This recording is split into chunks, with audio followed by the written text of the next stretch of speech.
I am Dr. Ingrid Medlock, Chief of Staff and Community Engagement, and I'm also serving as the Interim Chief Communications Officer. We are so pleased to be here at CPCC. We'd like to thank Dr. Dietermeyer for allowing us to have this media briefing here. And we also want to thank Principal Erik Turner of the Central Piedmont Early College. He's with us this morning and he's going to share just an overview of the program and why anyone in Charlotte should choose CMS, more specifically, the Early College. Principal Turner. Thank you, Dr. Medlock. I am Principal Turner, and first of all, I just want to reiterate what Dr. Medlock said. Thank you to Dr. Dietermeyer and to Dr. Mitchell for your visionary leadership. Also, thank you to all of our partners at Central Piedmont Community College for the support that they give for our program.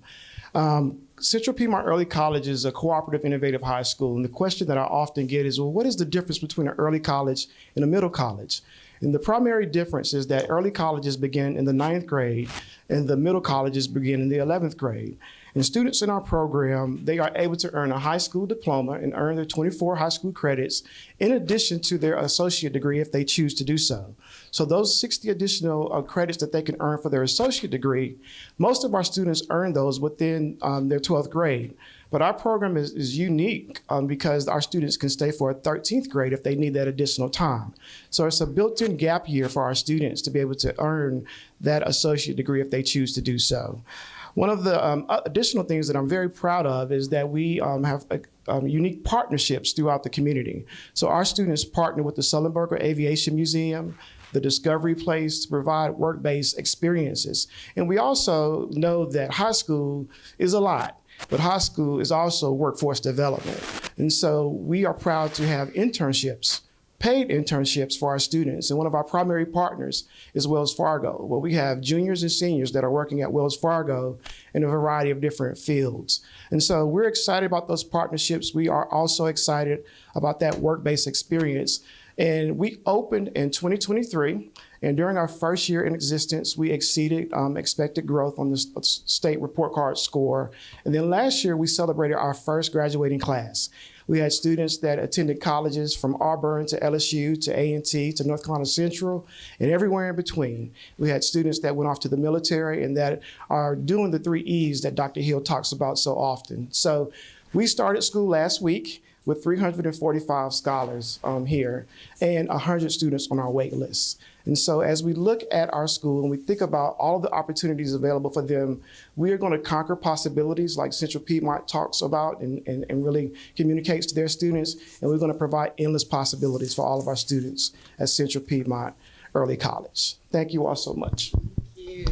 Thank you so much, Principal Turner. We really appreciate you giving us that overview of your program, and we thank you for allowing us to be here today as well. So let's get started. This morning, you will hear from the leadership of Charlotte-Mecklenburg Schools. We will start, of course, with our superintendent, Dr. Crystal Hill. And please know that everything that we discuss today is related to the opening of our school year, 2025-26. Once the panel finishes, you will have an opportunity to ask any questions. Susan Vernon-Devlin will facilitate that process. So at this time, I introduce to you our superintendent, Dr. Hill. Thank you, Dr. Medlock, and good morning, everyone, and welcome to the 2025-26 school year. Thank you so much for joining us this morning. We're really excited to have you all here. Before we get started, I would like to honor our Board of Education. We are so honored that we have strong leadership in our district and would like to thank them for all of their support. Charlotte-Mecklenburg Schools is really excited to begin yet another school year full of promise and, of course, full of endless possibilities for every single student. Our teams have been hard at work throughout the summer and even before the summer began, making preparations to welcome students to class for our traditional students on Monday, which is August 25th. Today, we will share with you updates about our preparation and our readiness in the areas of operations, which of course includes facilities and grounds, transportation, and safety. We will also talk about staffing and vacancies, and also Infinite Campus, which is our new student information system. Before we get to those updates, I'd like to introduce Deputy Superintendent, Dr. Melissa Balknight. She is going to provide an overview of academics. Thank you, Dr. Hill, and good morning. I'm happy that we're at this time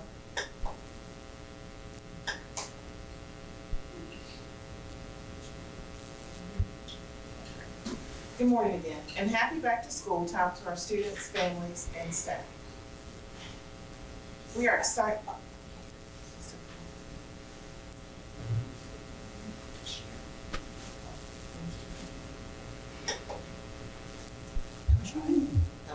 Testing. Perfect. All right. Good morning. Third time's a charm, right? Yes. Good morning and happy back to school time to our students, families, and staff. We are excited to welcome students back for the 25-26 school year. This summer, more than 7,900 students and over 1,000 teachers participated in enriching programs across our district.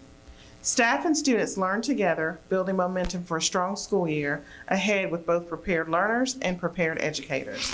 Over the next week, our educators will attend content-specific professional development on curriculum materials and core teaching strategies to further prepare them for this upcoming school year. K-5 mathematics teachers and instructional leaders have been preparing to continue the implementation of illustrative mathematics and to strengthen our grade level content knowledge supported by CMS content specialists. In language arts, training has been closely connected to literacy research with a strong emphasis on applying the science of reading in both leadership decisions and classroom instruction. Secondary educators in math, language arts, and science have focused on unit overviews, strategies to foster productive classroom discussions, and readiness for teaching the standards. These intentional learning opportunities ensure that our educators are well prepared, setting a strong foundation for a successful school year for every student. As we begin the year, we remain committed to creating classrooms that foster innovation, engagement, and deep thinking. To support this, we are asking students and families to follow the guidelines for personal technology devices, including cell phones, smartphones, smartwatches, and personal tablets. Parents, please take a moment to review the student code of conduct with your child so that our classrooms remain focused and supportive learning spaces. Our district teams and schools have been busy preparing to welcome families.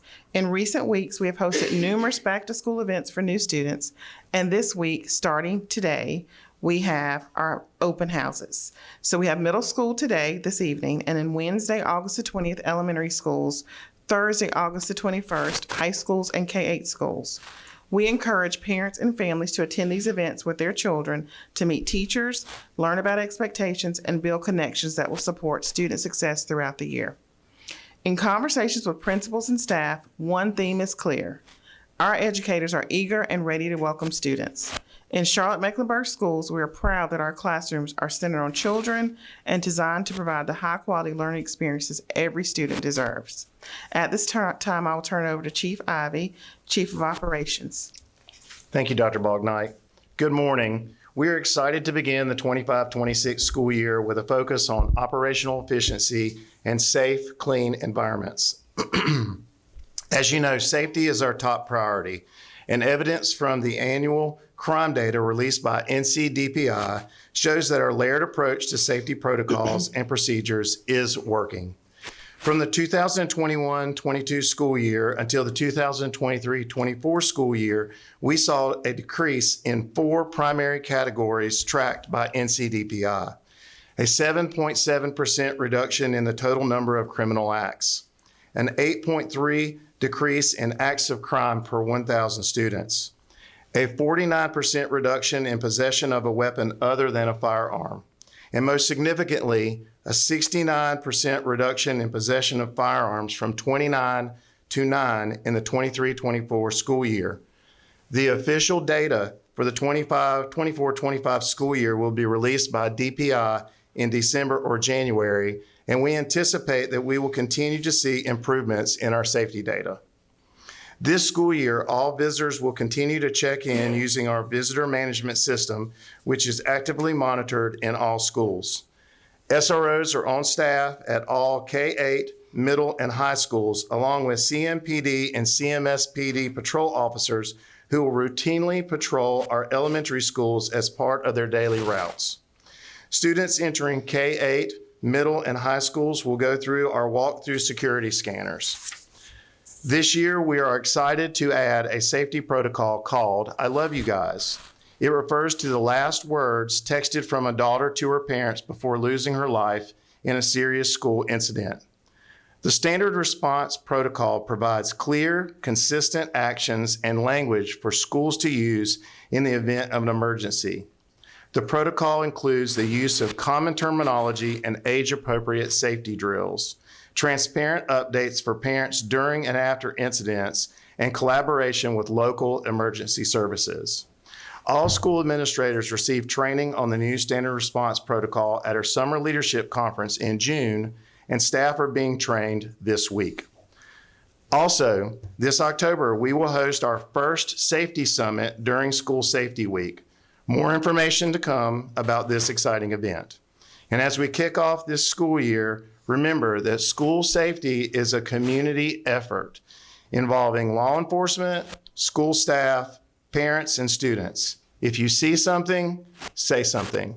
And before I move on to my next topic, I would like to introduce briefly our new Chief of Police, Jonathan Thomas, who's with us today at the press briefing. Now for a quick update on bond projects. This summer, the final 2017 bond project was completed with the addition of a poured-in-place playground at the new Bruns Elementary School campus. The first 2023 bond project, the Montessori conversion of the former Sedgefield Elementary School, is ready for students to return. Work is also underway at South Mecklenburg High School, Northwest School of the Arts, Billingsville Elementary, Cotswold Elementary, Marie G. Davis, New Middle School No. 1, and First Ward Creative Arts. This year, First Ward will serve the middle school grades arts program that was relocated from the Northwest School of the Arts. Northwest will serve high school students, and University Park will support the elementary school arts program. For more information on the 2017 and the 23 bond, please visit cmsbondconstruction.com. In facilities, we're excited that Davis and K-8 will open as an elementary school this year, with the 6th through 8th grade students attending Bailey Middle School. We will welcome students from Dorothy J. Vaughan to Parkside Elementary as an elementary STEM magnet. And our building services team completed over 8,000 work orders addressing school and office needs throughout the summer to ensure our facilities are ready for students and staff on August 25th. Capital maintenance projects included new HVAC units in 9 schools, new roofs for 3 schools, several paving and flooring projects, as well as LED lighting replacement at several sites. Custodial services has also completed cleaning at all schools. In school nutrition, the nutrition team has been working hard to support health and well-being of our students with delicious new menu options. This year, we're introducing a new veggie taco and a flavorful ramen bowl to our menu. We will continue to have free breakfast for all CMS students with meal prices remaining unchanged. Students at 115 community-eligible program provision schools will receive meals at no cost. The list of CEP schools is available under School Nutrition Services on the district site. And students attending non-CEP schools will need to complete a meal application to be considered for free or reduced lunch benefits. The online applications are available on the CMS website under Families, then School Nutrition Services. Transportation, we have over 105,000 students assigned for transportation with 858 buses expected to hit the road on Monday. We currently have 97 driver vacancies, but do not anticipate any impact since all routes are covered for the first week of school. We want to remind parents to download the Here Comes the Bus app and use the Alpha Route via cmsk12.org/buses. Everyone is also reminded to please be at their bus stop 10 minutes before the scheduled arrival time every day for the first week of school. Express stops will be in place this year for all high school magnet programs. And I also want to emphasize that it is illegal and extremely dangerous to pass a stopped school bus with its stop arm extended. For more information on transportation, including a chart that outlines when transportation services will be available based on when students are registered for transportation, visit the CMS website under the Transportation Department. And lastly, I want to encourage everyone to please be cautious next week as our 141 plus thousand students head back to school.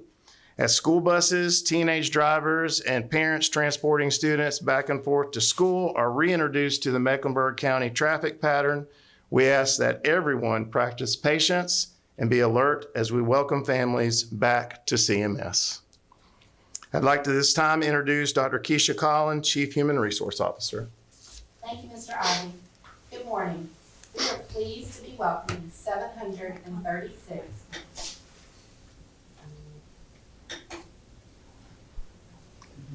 Good morning. Good morning. We are pleased to be welcoming 736 new teachers to our district, joining more than 18,000 employees who make up Charlotte-Mecklenburg Schools. This year, we continue to invest in and strengthen several strategic initiatives designed to recruit and retain outstanding educators to CMS. One key initiative is our extensive teacher onboarding experience, which is the most in-depth experience currently offered in our region for teachers. Over the past several weeks, 660 teachers participated in our second annual Crown Academy, a comprehensive orientation and onboarding program for teachers. We have truly hit the jackpot with the teachers and staff who have chosen CMS, and we thank them for their commitment to the students and families of Charlotte-Mecklenburg County.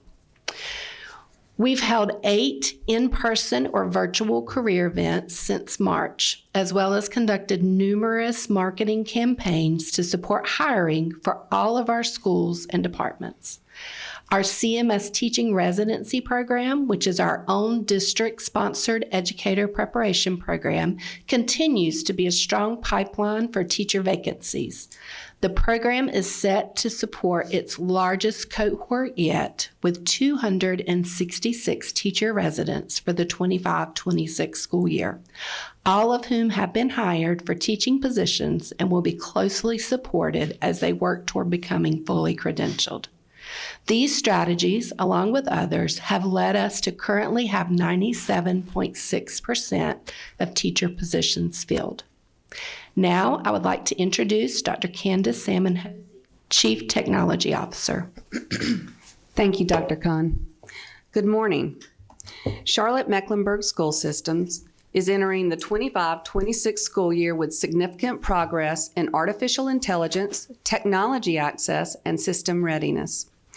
Building on extensive stakeholder input, CMS is strengthening responsible AI use, ensuring equitable device access, and completing key infrastructure updates to support future innovation. We are advancing into the next phase of AI implementation with system-wide training, adoption of the state's Student AI Use Continuum, and the launch of AI schools to pilot innovations. This summer, we achieved one-to-one device access for Camp CMS students, equipped 660 new teachers with laptops, and deployed infinite campus kiosks in every school to improve family access.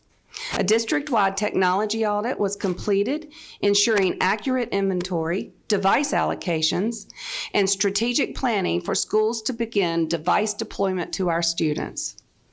Together, these efforts help position CMS for a successful launch of the new year. At this time, I'd like to introduce our Chief Strategy and Innovation Officer, Beth Thompson. Good morning. This school year, we continue our work toward our district goals and guardrails, and we have a roadmap for success. Tune in to our Board of Education meetings for end-of-year goal reports starting on Tuesday, August the 26th, and continuing through November. Also, tune in on Wednesday, September 3rd for more information about our 2024-25 state accountability performance results. That's when the state will release those results statewide, along with Charlotte-Mecklenburg Schools' 24-25 data. I look forward to seeing you there.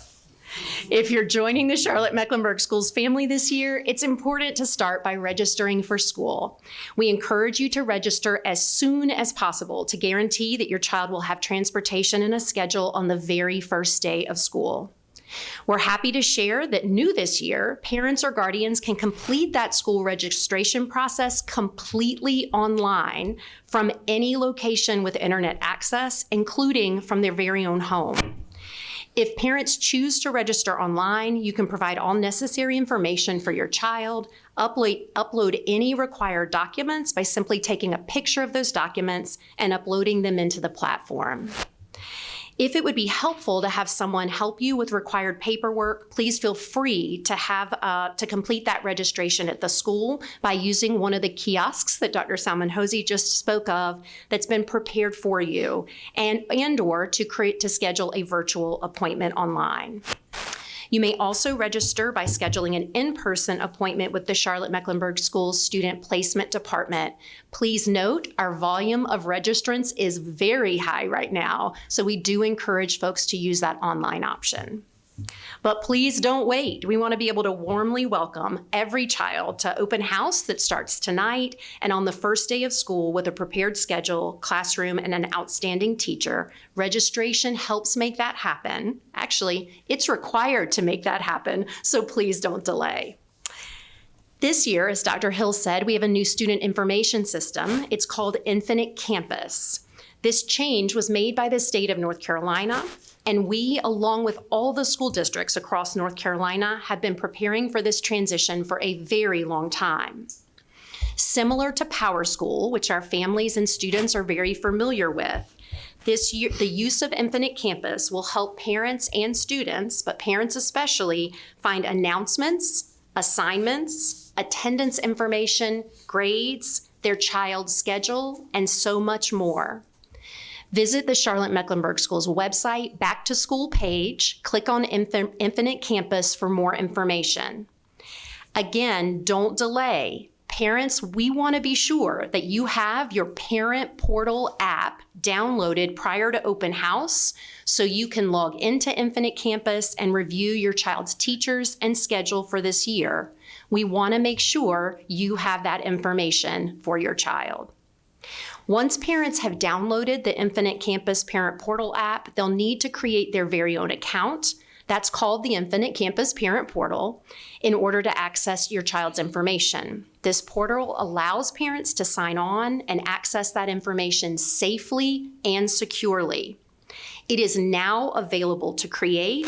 In fact, as of this morning, we have 40,382 students who have at least one parent or guardian who has already created their Parent Portal account, and that's before we've even started our series of open houses this week.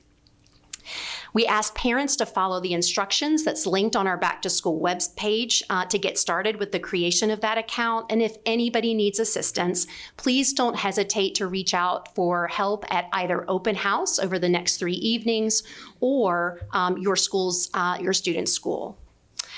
Also, I, along with all Charlotte-Mecklenburg Schools parent, completed my child's required Back to School forms at the start of this school year already.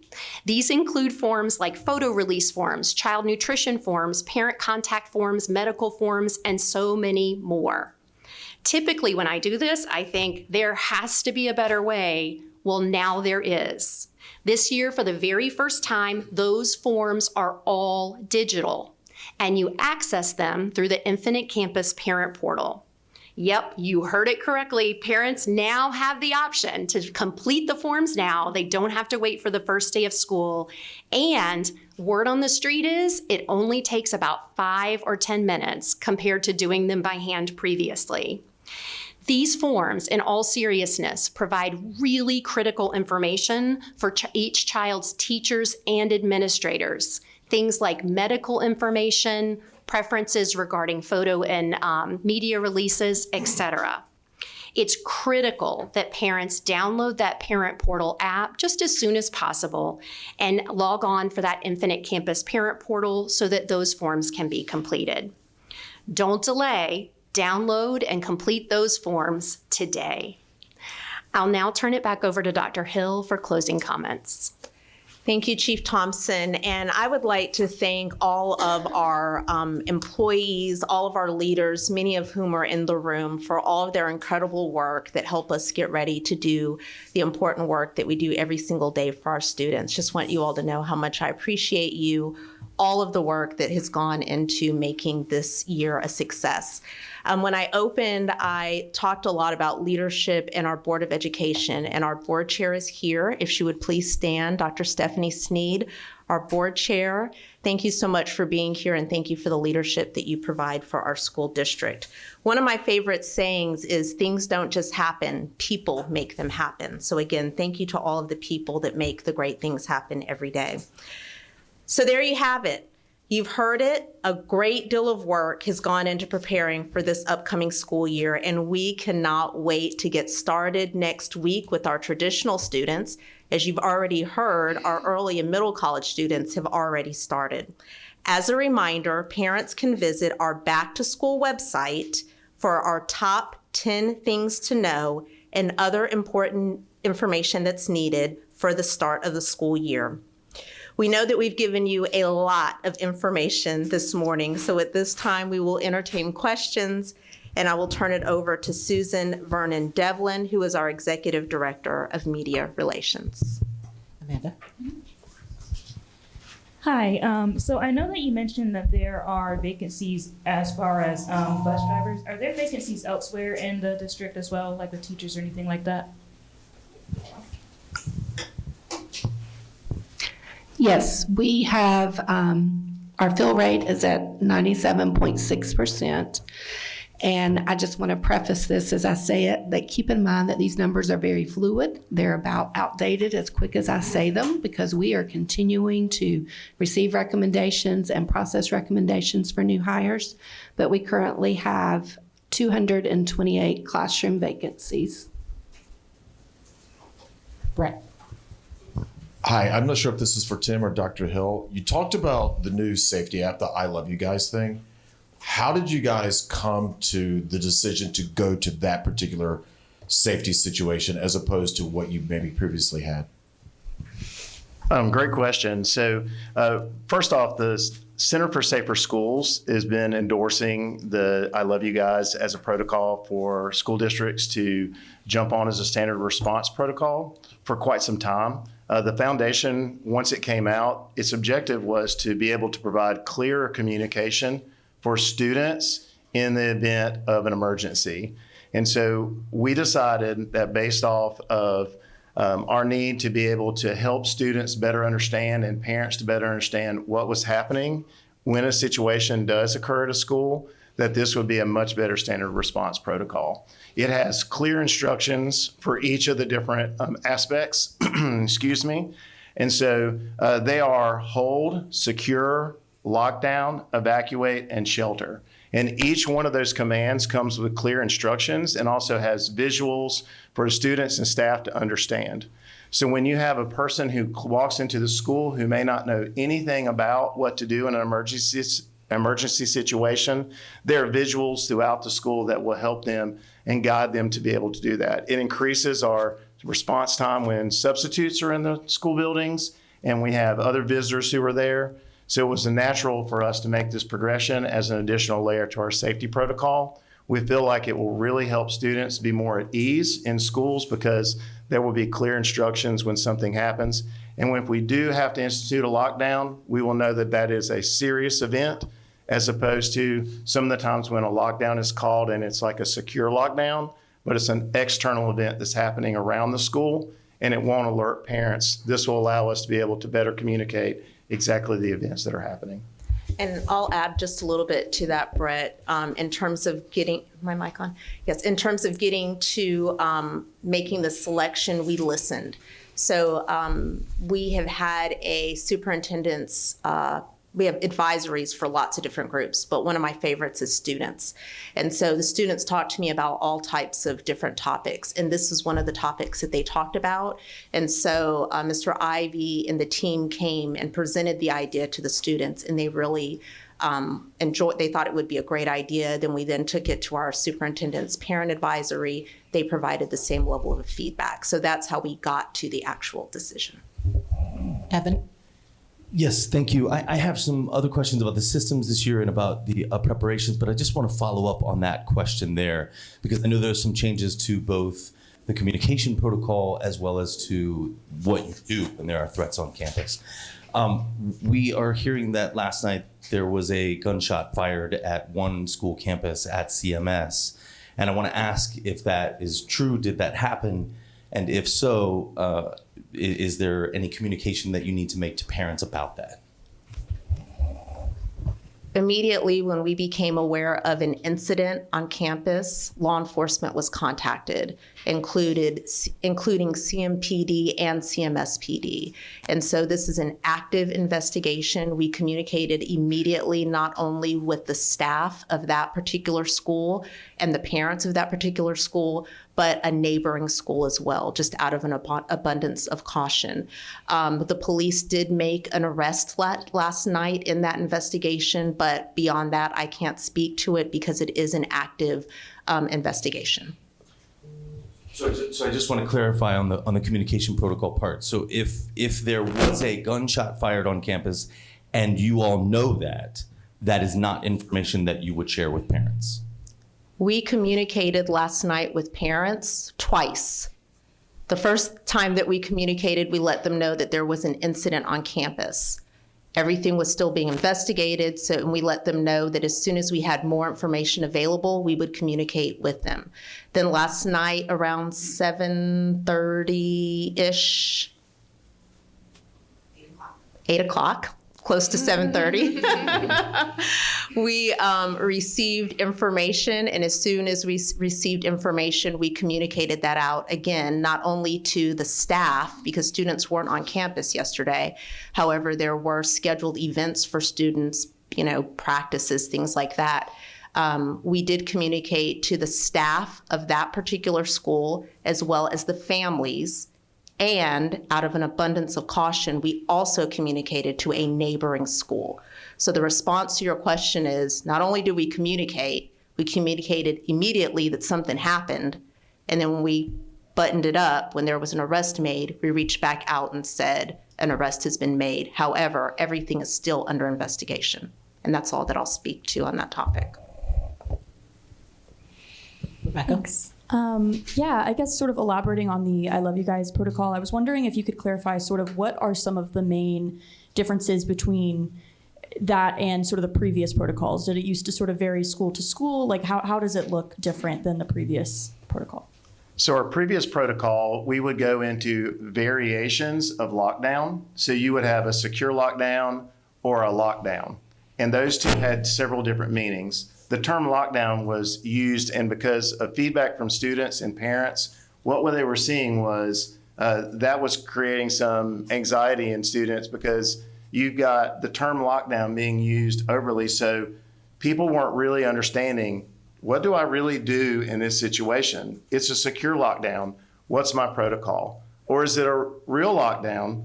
What's my protocol? So what happens with I Love You Guys is it gives us clear instructions. For each type of incident, there are clear verbal and visual instructions for what students are supposed to do in those situations, and they're audibly spoken over the intercom so that everybody has clear understanding of the actions that they need to take.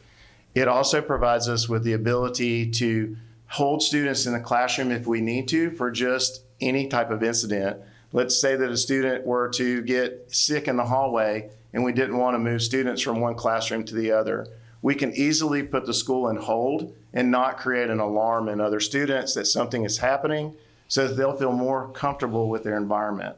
We really want our students and our families to know that when we have an actual lockdown, that is a serious event that will involve law enforcement to be there to support. And so we don't want to have confusion about lockdown by having levels of lockdowns. So again, the commands are hold, secure, lockdown, evacuate, and shelter. And all that information is found on our website as well as the I Love You Guys Foundation website, which also has the training videos that staff will use, and they're available for you to watch and look as well.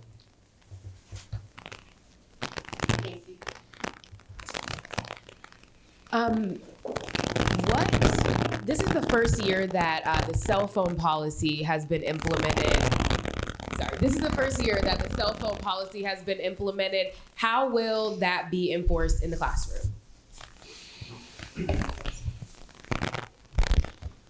Thank you for that question. We have worked with our schools to help them create procedures that they will share with families beginning tonight at open house. They've already started communicating through the various ways that they are inviting families into their schools.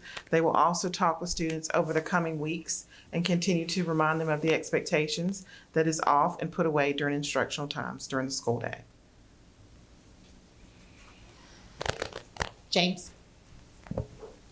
Yeah, just to follow up on that, if I remember correctly, I think the policy last year was that you weren't supposed to have phones during class, but like each school kind of had its own flexibility. So can you talk maybe more specifically what looks different in this year's version of the policy compared to last year's?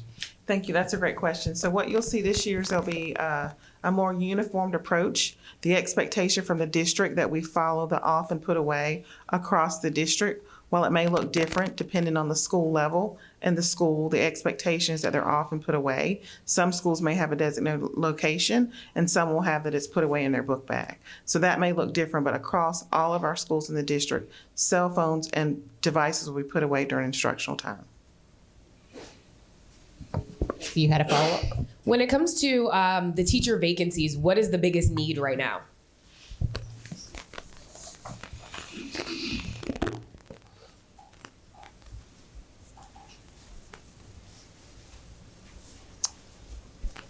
And again, this number is fluid. Currently, we have 45 K6 vacancies and 38 EC vacancies. So those would be two of our largest categories. Yeah, and Kecia, I'll just follow up with that. So believe it or not, elementary and exceptional children vacancies are high needs. A couple of years ago, that wasn't necessarily the case, but those are the two high need areas. And we have a team in place that works really closely to make sure that those vacancies are vetted and that we're able to get great candidates to those schools right away. But again, those are our two high needs areas. Evan? I have a couple questions about Infinite Campus. First question, though, is that we were hearing from some parents.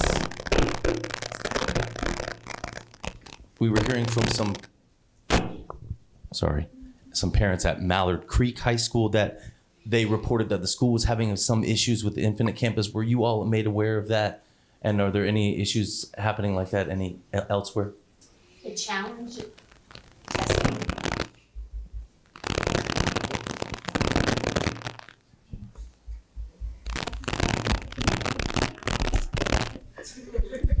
Thank you. The challenges that we're experiencing related to Infinite Campus are largely not about the platform itself not working. It is more focused around making sure that everybody knows how to use it because it's a new platform. And basically, we have been in the process over the last year and continue to support folks in being able to know how to use it because the processes are different than what they had previously done in Power School. And to put numbers to that, when we talk about training and acclimating people to a new platform, we're talking about 141,000 plus students. We're talking about 19,000 employees that interface with that platform in some way, shape, or form, depending on their job. And then we're talking about all of the parents, guardians, and caretakers of those 141,000 students who are all learning how to use a new thing all at the same time. And all of them have different things that they need to do with it. So currently we're in the process of making sure that we have opportunities for people to get help. So if they're trying to use a new platform and they're struggling a little bit in that learning process, and they've used those directions and they're still struggling just a little bit, they can either reach out to the school to be able to support them, or we also have Let's Talk, which is on our website, and that allows them to go to the school webpage, to click on Contact Us, And when they click on Contact Us, a form will automatically populate on the screen, and they can submit any concerns or questions that they might have related to Infinite Campus. So it's not that the platform is not working. Largely, it's that we're still acclimating people to being able to use it. That's taking a little more time in some cases. So something that might have taken them 3 minutes to do last year might be taking 5 minutes this year. But we're working through, and we have strong support systems to be able to answer those questions. And I also just want to say a huge shout out to our staff members, particularly it's a role in our schools that's called data managers. And they manage the receipt of those student registrations, and then they support and make sure that all of the paperwork that parents have submitted online now is accurate. They determine, yes, the student can be enrolled, or they send information back to parents to say, hey, we have everything but your lease. We really need that in here. Or it has to be signed. It can't just be a copy of a lease. And then they work with parents along with our support staff to make sure all of that paperwork is submitted and is now uploaded into this system. So a huge thank you to those folks. I'll also give a shout out to some of our central office staff who have been working till 9 o'clock every night for the last 3 weeks or so to support the use of this new system and make sure folks have the support that they need, as well as central office staff who've been working around the clock to make sure that happens. Thank you, Beth. And I just want to add a little bit of context. Hello? I don't think it's me. I think it's one of the handhelds. I did want to just add a little bit of context for you. So I'm going to age myself a little bit. This is my 28th year in education. And those folks that are in the room know that every so often, the state changes their student information system. It's not a bad thing, it's just change is good. So those oldies but goodies in the room, remember when we were in NCYs? Mm-hmm. And we went from NCYs to, was it Power School? Yes. Mm-hmm. And then now it's Power School to Infinite Campus. So it's not Charlotte-Mecklenburg's thing. It's a statewide student information system thing. The other thing that I just want to clear up, I know I've seen some articles that said that the switch to Infinite Campus was because of the national data breach that Power School had. That is not true at all. This contract was signed, sealed, and delivered way before that incident ever occurred. The state goes through a procurement process, just like districts do, to select their new vendor for the student information system. They did that. Last year was actually year one of implementation. They asked some early adopters. Charlotte-Mecklenburg Schools said, no way, Jose, we're not going first. We'll let you guys work out all the bugs, and then we'll learn from you. So Beth won't say it, but her and her team worked very closely with all of those implementing districts to find out what are all the issues that you all are having, because we don't want to have those same issues. So they've been able to work through a lot of the bugs. And I will also say the primary thing that was the linchpin to make sure that we had a smooth rollout was the data. So this team had to go back to 2013 to clean up all of the data, addresses, telephone numbers, names, your real name, not like your pseudo name or your nickname or whatever. All of those things to clean up all of that data. And NCDPI said in writing, Charlotte-Mecklenburg Schools had the cleanest data when they switched everything over in July. So what I would describe as the issues that people are having, while they're very frustrating, yes, to the end user, I would say that those issues are just implementation issues. Give it a little time, hold your hand, be okay.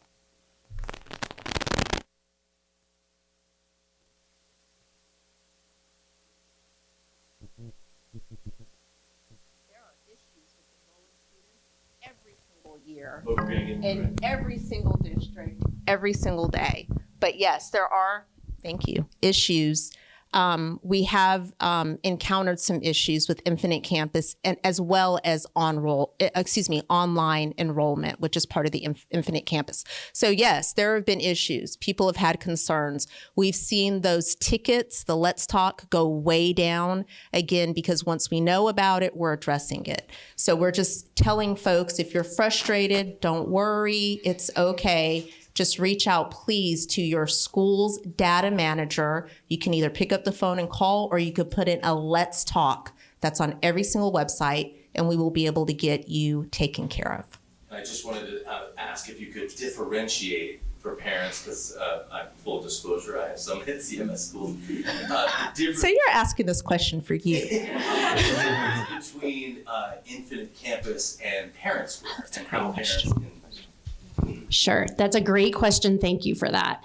So Parent Square is our district-wide communication tool.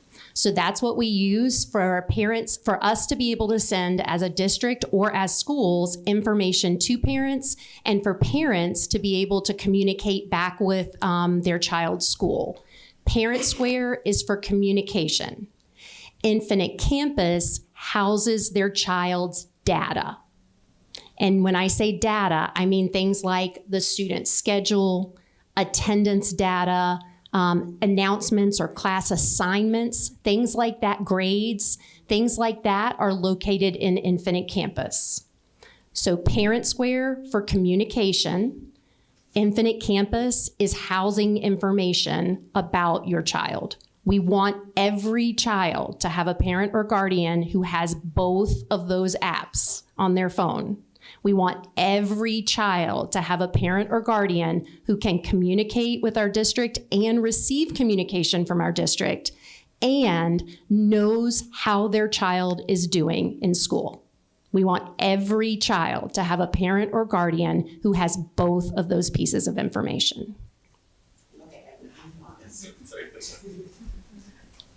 Dr. Salmon-Hosey, we don't want to leave you out.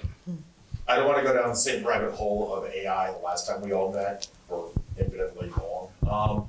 But in terms of mentioning new things, and you said going to the next phase, what is the next phase? And are you doing anything differently in terms of AI? Because I know AI changes every 2 months, but are you guys doing anything differently?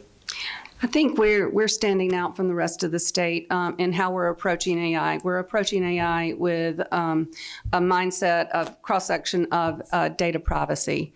We're interweaving the importance of data privacy, PII data, and how we use AI tools. For that reason, we are vetting all apps, and we're implementing an AI champion, 30 AI champion schools to pilot innovative AI products for the district. While we're doing that, we are also training all of our staff and students in AI literacy in the foundation. So it's a multi-tiered approach, and we've already started that.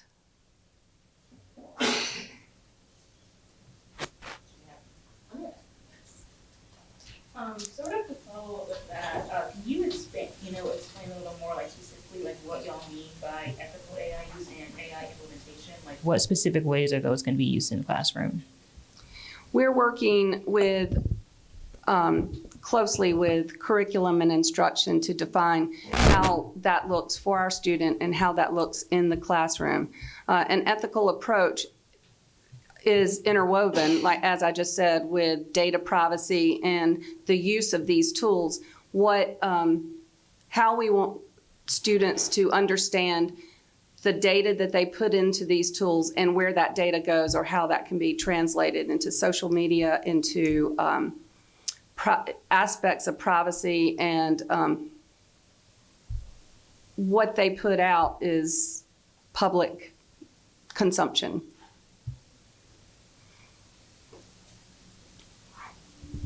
Do we have any questions from the reporters on the other side of the room? Yeah, just wanted to get, sorry. Oh, that works.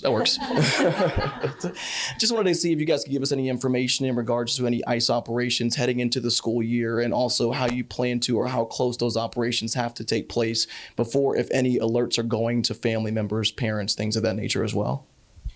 Thank you for that question. We have, can you all hear me? Thank you for that question. We have worked with our school leaders to make sure that they are trained and clear on expectations. Let me just first say that we take care of all of our students, and we're going to make sure that all of our students have a great experience. So they have been trained on our processes to make sure they understand the expectations and the procedures. We're going to follow all state and federal guidelines as we are required, and we're going to continue to protect the privacy of our students. How far or how close do those operations have to take place before, if any alert does go to family members? Does it have to be across the street? Does it have to be on campus? And how do you guys go through those channels of alerting families? So if there's ICE activity in the area, we wouldn't contact families, because if there is any police activity in the area, we wouldn't contact families. Like, it would be very presumptuous for us to look at a vehicle and assume who they are or what they may be doing. So we would not interject ourselves into any law enforcement that's not actually happening on our campus. So that's thing one. If an ICE agent does visit a campus, they are required to have specific documentation. And if they don't have that documentation, they cannot be on our campus.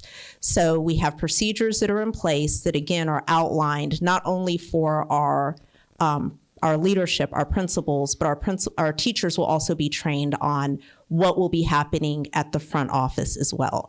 So if an agent does come on campus, they present the credentials, they would be asked to wait in a lobby, just like we would handle any other law enforcement.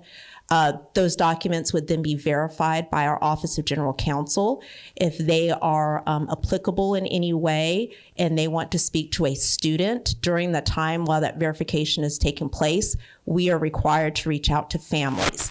So that's why when Ms. Thompson was saying earlier that it's really important that we have updated contact information, we are going to contact families in that case to say, look, law enforcement, just like we would with any other law enforcement, is here and wants to speak to your child. They won't do so until we verify the documentation, and then we follow our regular procedures that are already outlined in our regulations in terms of how we handle. So the idea that any law enforcement is going to run into our schools and do any things like that, that would be illegal activity. And so it's very clear, we are very clear that that would be illegal activity, such as the other law enforcement agencies. So in terms of contacting families, it depends. When folks need to be contacted, we'll contact them. But we are certainly not going to make any thoughts or reach out about activity, any police activity that may be happening around our campus.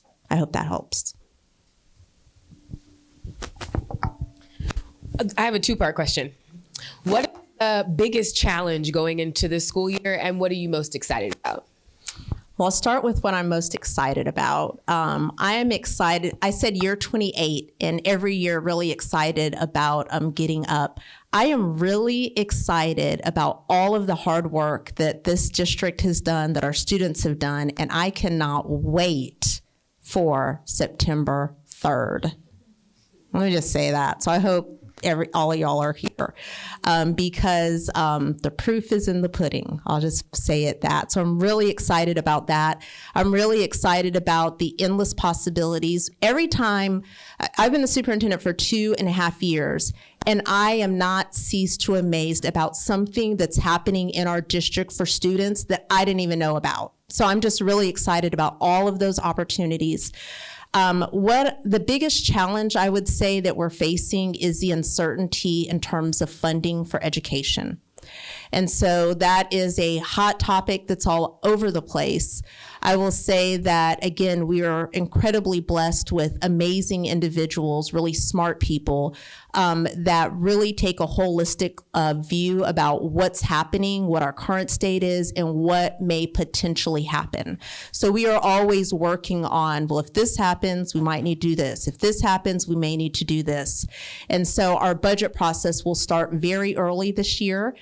Typically, we don't start I always say it's always budget season, but we don't start formal budget season typically until about November. This year, we started it already. in August. And so the uncertainties of federal dollars, the uncertainties of state dollars, as well as the uncertainties of local, knowing all of the work that we have to do, having to rewire our brains to think differently and to really think about efficiencies. And so that's really hard when you're asking people to think differently when we've done things so long, but that is probably the biggest challenge, funding and then having to think differently. Okay, we're going to wrap it up now. We have one question in the back from a photog. Yes. With CMS football season getting ready to start, are there any protocols, procedures, precautions that CMS stated?